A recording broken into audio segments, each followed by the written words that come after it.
mga Katoliko mula sa iba't ibang lugar ang dumayo sa Quiapo Church sa pagsisimula ng Semana Santa. Para sa detalye, may Express Report si Mobile Journal Daniel Dayaw live mula sa Quiapo. Daniel, marami na bang tao dyan at ano ba ang mga aktibidad sa simbahan? Ruth, nagsisimula na nga dumagsa ang mga kapatid nating deboto dito sa Quiapo Church ngayong Lunes Santo, Semana Santa.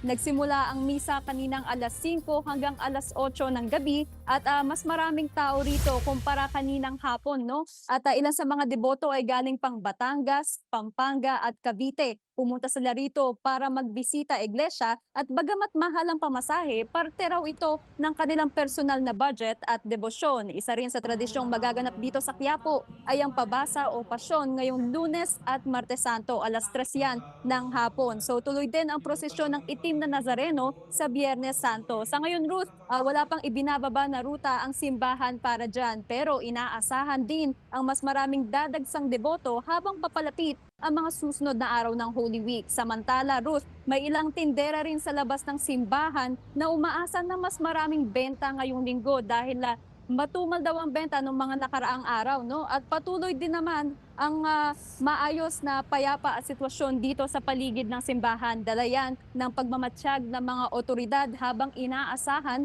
ang dagsa ng mga tao sa susunod na oras. Ruth. Daniel, kamustahin ko lang yung seguridad dyan sa simbahan. May nakita ko ilang beses umikot dyan sa likuran mo ng mga pulis eh.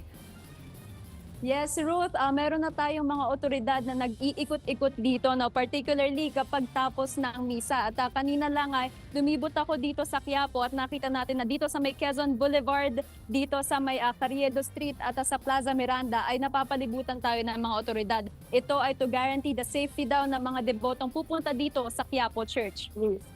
Yan po ang ulat ni Mobile Journal Daniel Dayaw. Mga kapatid, Ruth Cabalco, para sa mabilis na pasada ng mga balitang dapat niyong malaman, mag-follow at mag-subscribe sa social media pages ng News 5.